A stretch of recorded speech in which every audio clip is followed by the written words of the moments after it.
संगम नगरी प्रयागराज में 13 जनवरी 2025 से महाकुंभ की शुरुआत होने जा रही है। महाकुंभ में 40 करोड़ श्रद्धालुओं के आने का अनुमान है।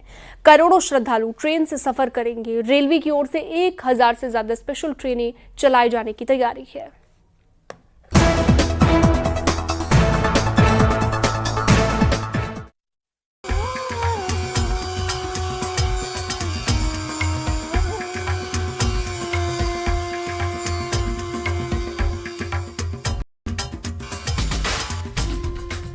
महाकुंभ के दौरान रेल यात्रियों को सुरक्षित और सकुशल यात्रा कराने के लिए रेलवे ने कमर कस ली। रेलवे की ओर से दीपावली और छठ महापर्व में ट्रेनों में भीड़भाड़ को देखते हुए स्पेशल ट्रेनें चलाई जा रही हैं और इसे महाकुंभ के रिहर्सल के तौर पर भी देखा जा रहा है। यात्रियों को ट्रेन के कोच में बिठाने के लिए आरपीएफ, जीआरपी और रेलवे के कमर्शियल स्टाफ ने खास रणनीति तैयार की है। लोगों को खान पान के लिए भी जागरूक किया जा रहा है, जिससे किसी अनजान व्यक्ति से खाने पीने की वस्तुएं ना लें। ऐसा करने से वो जहर खुरानी का शिकार हो सकते हैं। यात्रियों को जागरूक किया जा रहा है कि किसी भी तरह का विस्फोटक लेकर ट्रेन में सफर ना करें और कोच के गेट पर बैठकर बिल्कुल सफर ना करें। जैसा कि आप जानते हैं कि हम लोग प्रत्येक वर्ष ऐसे रिहर्सल करते रहते हैं, स्पेशली दिवाली और छठ पर्व पे। तो ये उसी का पुनः रिहर्सल है और हम बार बार रिहर्सल करते रहेंगे। उसके बाद कुंभ हमारे पास है और माँ गंगा कृपा से हम कुंभ को अपने अच्छे से निकालेंगे। छठ महापर्व के मौके पर किया जा रहा रिहर्सल महाकुंभ का ट्रायल है। रेलवे के अधिकारी दावा कर रहे हैं कि इस रिहर्सल का फायदा महाकुंभ के दौरान यात्रियों की भीड़ को नियंत्रित करने में मिलेगा। स्टेशंस पर आरपीएफ, जीआरपी और कमर्शियल स्टाफ को अलर्ट मोड पर रखा गया है। महाकुंभ में आने वाले यात्रियों को सुरक्षित और सुविधाजनक तरीके से आवागमन की सुविधा मुहैया कराने के लिए हर संभव प्रयास किए जा रहे हैं। स्पेशल ट्रेनों से लेकर स्टेशन पर सुरक्षा और क्राउड कंट्रोल पर भी फोकस किया जा रहा है। भारतीय रेल द्वारा लगभग 7500 से ज़्यादा ट्रेनें जा रही हैं और इसमें कल तक लगभग 54 लाख यात्रियों ने यात्रा की है इन विशेष गाड़ियों में और सामान्य हमारे।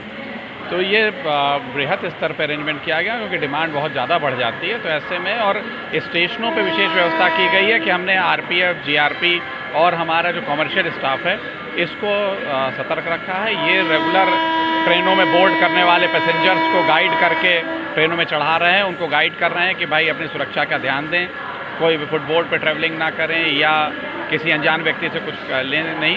विशेष तैयारियां की गई हैं।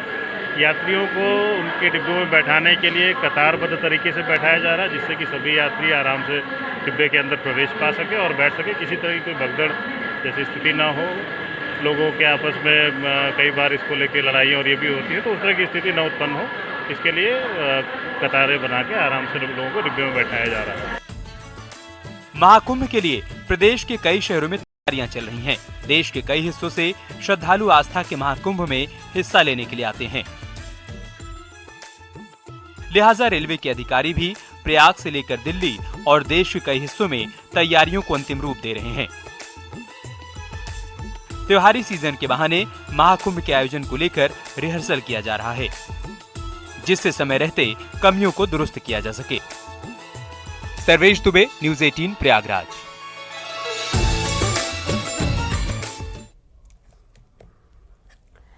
भगवान श्री कृष्ण की जन्मस्थली मथुरा में ब्रजरज उत्सव की शुरुआत हुई। अभिनेता आशुतोष राणा की टीम ने राम की प्रस्तुति से ब्रजवासियों को भाव विभोर कर दिया। उद्घाटन समारोह में बड़ी संख्या में पहुंचे लोग भावात्मक रूप से झूमते दिखाई दिए। उत्तर प्रदेश ब्रज तीर्थ विकास परिषद, पर्यटन विभाग और जिला प्रशासन की ओर से आयोजित 11 दिवसीय ब्रजरज उत्सव 2024 के उद्घाटन दिवस पर पहली प्रस्तुति महाकाव्य रामायण पर आधारित भगवान राम से हुई। लव कुश मां सीता को लेकर भगवान राम से कई गंभीर सवाल करते दिखे। रावण के किरदार में अभिनेता आशुतोष राणा ने शिव पूजन की प्रस्तुति भक्ति के भाव से लोगों को जोड़ा। रावण की भूमिका निभाने वाले आशुतोष राणा ने कहा कि ये बड़े सौभाग्य की बात है कि 16 कलाधारी की नगरी में उन्हें अपनी कला दिखाने का सौभाग्य मिला है।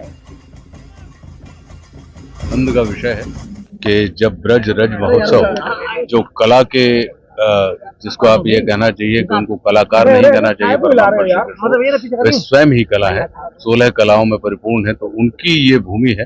तो इस भूमि में किसी भी कलाकार के द्वारा अपनी कला को प्रस्तुत करना अपने आप में बड़े अनुपम आनंद का विषय होता है। ये हमारे लिए ये प्रथम अवसर है पूरे जीवन में कि लीला पुरुषोत्तम भगवान श्री कृष्ण की जो 16 कलाओं में निपुण है, उनकी भूमि के ऊपर हमें अपनी कला का प्रदर्शन करने का अवसर मिल रहा है। उत्सव की कल्पना 2008 में जब कृषि मंत्री था तब की गई थी। इसका नाम रखा था ब्रज महोत्सव, लेकिन उस समय पता नहीं क्यों मेरे जो कृषि विभाग था तो मेरे मन पे आया कि ये ब्रज रज उत्सव होना चाहिए। आज ये पूरी हाइट पे है और इसका उद्देश्य ये था कि ब्रज में जो पुरानी विधाएं हैं, कलाएं हैं, संगीत है, उसका प्रचार प्रसार पूरे देश में हो, पूरे विश्व में हो। अब ब्रज विकास तीर्थ परिषद का गठन आदरणीय योगी जी के नेतृत्व में हुआ और उससे ब्रज विकास तीर्थ परिषद ने इसको हाइट दी।